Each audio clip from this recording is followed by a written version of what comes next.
السلام علیکم ورحمۃ اللہ۔ ایک صاحب کہتے ہیں میں جب اپنے گھر سے دفتر کے لیے نکلتا ہوں تو مین روڈ پر آنے کے لیے مجھے 2 سڑکیں کراس کرنا پڑتی ہیں۔ آخری والی گلی کے بائیں جانب ایک بڑا خوبصورت سا گھر ہے جس کے باہر ایک قریب المرگ شخص چارپائی پر پڑا ہوتا ہے۔ یہ نہ کسی سے بات کرتا ہے نہ چلتا پھرتا ہے، بس چارپائی پر بیٹھا کھانستا رہتا ہے، اور جب کھانس کر تھک جاتا ہے تو پھر کھانسنے لگتا ہے۔ یہ اس گھر کا چوکیدار ہے، لیکن میں جب بھی اسے دیکھتا ہوں مجھے حیرت ہوتی ہے کہ اگر اس گھر میں کوئی چور ڈاکو آ گئے تو کیا یہ چوکیدار انہیں روک پائے گا؟ اس روز بھی میں نے گاڑی آخری گلی میں موڑ دی تو وہی چوکیدار کھانستا ہوا نظر آیا۔ یہ میری روز کی روٹین ہے۔ چوکیدار کی چارپائی کے بعد مین روڈ شروع ہوتی ہے، لہٰذا میں نے مین روڈ پر گاڑی چڑھائی اور آئینے میں اپنا جائزہ لیا۔ 15-20 منٹ کی ڈرائیونگ کے بعد میری منزل آ گئی۔ میں شہر کے ایک بڑے اور متوسط علاقے میں معروف موٹیویشنل اسپیکر کا خطاب سننے آیا تھا۔ احباب زور دے کر مجھے یہاں لائے تھے۔ سچی بات ہے کہ خود میری بھی خواہش تھی کہ میں بھی یہ لیکچر سنوں۔ تھوڑی ہی دیر میں موٹیویشنل اسپیکر صاحب بلیک کلر کی چمکتی ہوئی گاڑی میں تشریف لائے۔ اس گاڑی کے پچھلے بمپر پر الگ سے ایک تختی لگی ہوئی تھی جس پر MS لکھا ہوا تھا۔ شاید یہ موٹیویشنل اسپیکر کا مخفف تھا اور اپنی گفتگو سے حاضرین پر ایک سحر طاری کر دیا۔ انہوں نے کہا کہ ہم لوگ اپنی زندگیوں میں اس قدر مگن ہو گئے ہیں کہ ہمیں پتہ ہی نہیں چلتا کہ ہم اپنے سامنے چلتے پھرتے لوگوں کو کس قدر اگنور کر رہے ہیں۔ اگر سکون اور خوشی چاہیے تو ہمیں چھوٹی چھوٹی غلطیوں کو بھلانا ہوگا، سب کو معاف کرنا ہوگا۔ موٹیویشنل اسپیکر کی بات سن کر پورے حال میں خاموشی چھا گئی۔ انہوں نے پوچھا کہ آپ لوگوں میں سے کوئی ایسا ہے جس نے کبھی اپنے باپ کو جفی ڈالی ہو؟ کچھ دیر سکوت رہا، پھر موٹیویشنل اسپیکر نے آہستہ سے کہا آج گھر جائیں اور جن کے باپ زندہ ہیں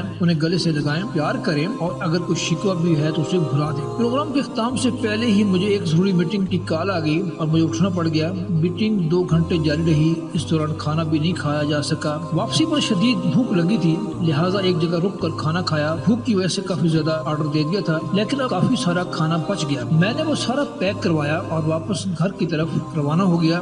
آخری گلی میں مڑتے ہی چوکیدار پھر میری نظروں کے سامنے تھا۔ میرے ذہن میں اچانک موٹیویشنل اسپیکر کے الفاظ گونجنے لگے، کیا کوئی ایسا ہے جس نے کبھی اپنے باپ کو جفی ڈالی ہو؟ خیال آیا کہ یہ چوکیدار بھی تو کسی کا باپ ہوگا، پتہ نہیں اس کو کبھی اپنے بیٹے کی جفی نصیب ہوئی یا نہیں۔ میں نے کسی خیال کے تحت گاڑی چوکیدار کے پاس روکی، پیک کروائے گئے کھانے کا شاپر اٹھا کر اس کے پاس آ گیا۔ سلام دعا کے بعد میں نے شاپر اس کی طرف بڑھاتے ہوئے نہایت احترام سے کہا یہ بالکل تازہ کھانا ہے، آپ کھا لیجیے۔ اس کی آنکھوں میں ایک چمک سی ابھری اور پھر اس نے انتہائی تیزی سے شاپر جھپٹ لیا۔ اس کا انداز بتا رہا تھا کہ شاید شدید بھوک اسے لگی ہے۔ پھر اس کے بعد میرا معمول بن گیا، میں کبھی کبھار کوئی نہ کوئی بچا کچھ برگر یا شوارما وغیرہ چوکیدار کے لیے لے جاتا۔ چونکہ اسے بولنے میں دقت ہوتی تھی کہ اس کے سرہانے کوئی کتاب پڑھی ہوئی ہے، وہ ایک ایک لفظ غور سے پڑھ رہا ہے۔ مجھے بہت اچھا لگا کہ ان پڑھ ہوتے ہوئے بھی اسے کتاب پڑھنے کا شوق ہے۔ میں نے گاڑی روکی، سلام لیا اور قریب جا کر دیکھا تو ہوش اڑ گئے۔ وہ دیوان غالب پڑھ رہا تھا۔ یہ میرے لیے شدید حیرت کی بات تھی، البتہ یہ نہیں پتا تھا کہ کیا وہ واقعی کتاب پڑھ رہا تھا یا کسی کی کتاب اس کے سرہانے رکھی تھی۔ میں نے تجسس کے ہاتھوں مجبور ہو کر اشاروں سے پوچھ ہی لیا کہ یہ کتاب یہاں کیسی آئی۔ اس نے مرگل سی آواز میں ٹوٹے پھوٹے جملے میں بتایا یہ کتاب اسے بہت پسند ہے اور وہ جتنی بار پڑھتا ہے اتنی بار نیا لطف ملتا ہے۔ میرے ہاتھ پاؤں پھول گئے۔ غالب کو پڑھنے سمجھنے والا یہ چوکیدار میری نظروں میں مزید معتبر ہو گیا۔ میں نے پوچھا کہ کیا آپ تعلیم یافتہ ہیں؟ جواب اس بات میں مل آیا۔ میری جب حیرت دو چند ہو گئی کہ وہ MA پاس ہے اور ریٹائرڈ پروفیسر ہے۔ یہ بات بہت الجھا دینے والی تھی کہ آخر ایک پروفیسر کے ساتھ ایسا کیا ہوا کہ اس سے اس عمر میں چوکیداری کرنا پڑ رہی ہے۔ اس رات سے بھی اس نے خود ہی پردہ اٹھا دیا۔ ایسی حقیقت بیان کی کچھ دیر کے لیے تو مجھے اپنی سانسیں رکتی ہوئی محسوس ہوئی۔ یہ بزرگ جس سے میں چوکیدار سمجھتا رہا اس گھر کا مالک تھا۔ 3 بیٹے تھے، تینوں کی شادیاں کر دی، بیوی فوت ہو گئی تو یہ دیکھتے ہی دیکھتے بڑا ہو گیا۔ کھانسی اور بیماری کی وجہ سے بچوں کو تشویش ہوئی کہ کہیں باپ کی بیماری ان کے بچوں کو نہ لگ جائے، لہٰذا سب گھر والوں کے باہم مشورے سے طے پایا کہ ابا جی کی چارپائی گھر سے باہر لگوا دی جائے تاکہ وہ آرام و سکون سے جی بھر کے کھانس سکیں۔ یوں اب گھر والے بھی چین کی نیند سوتے تھے اور ابا جی کو بھی اپنے بیٹوں اور اولاد کی جلی کٹی باتیں نہیں سننا پڑتی تھیں۔ انہوں نے بتایا کہ وہ اپنی اولاد سے بالکل بھی ناراض نہیں، کیونکہ انہوں نے کہیں سنا تھا کہ اگر سکون اور خوشی چاہیے تو ہمیں چھوٹی چھوٹی باتوں کو بھلانا ہوگا، سب کو معاف کرنا ہوگا۔ یہ جملہ سن کر میں چونک اٹھا۔ یقیناً انہوں نے بھی موٹیویشنل اسپیکر کا لیکچر پڑھا یا سنا تھا، کیونکہ یہ بات میں نے بھی وہیں سنی تھی۔ انہوں نے بتایا کہ ماشاءاللہ ان کے تینوں بڑے بیٹے بزنس مین ہیں اور بہت اچھا کماتے ہیں، تینوں کے بعد اچھی گاڑیاں ہیں۔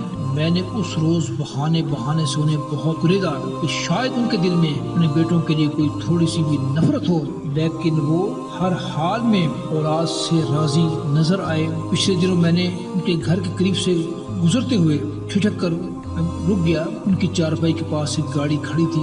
میں نے تھوڑے آگے جا کر اپنی گاڑی روکی اور پروفیسر صاحب کے پاس آ کر بیٹھ گیا۔ وہ فخر سے مجھے بتانے لگے کہ یہ گاڑی ان کے بیٹے کی۔ اسی دوران گاڑی سٹارٹ ہونے کی آواز آئی۔ غالباً ہم دونوں کی گفتگو کے دوران ہی ان کا بیٹا گیٹ سے باہر نکلا اور گاڑی میں بیٹھ کر روانہ ہو گیا۔ پروفیسر صاحب نے بیٹے کی جاتی ہوئی گاڑی کی طرف دیکھا اور بے اختیار ہاتھ اٹھا کر بولے، خیر نال جات خیر نال آ۔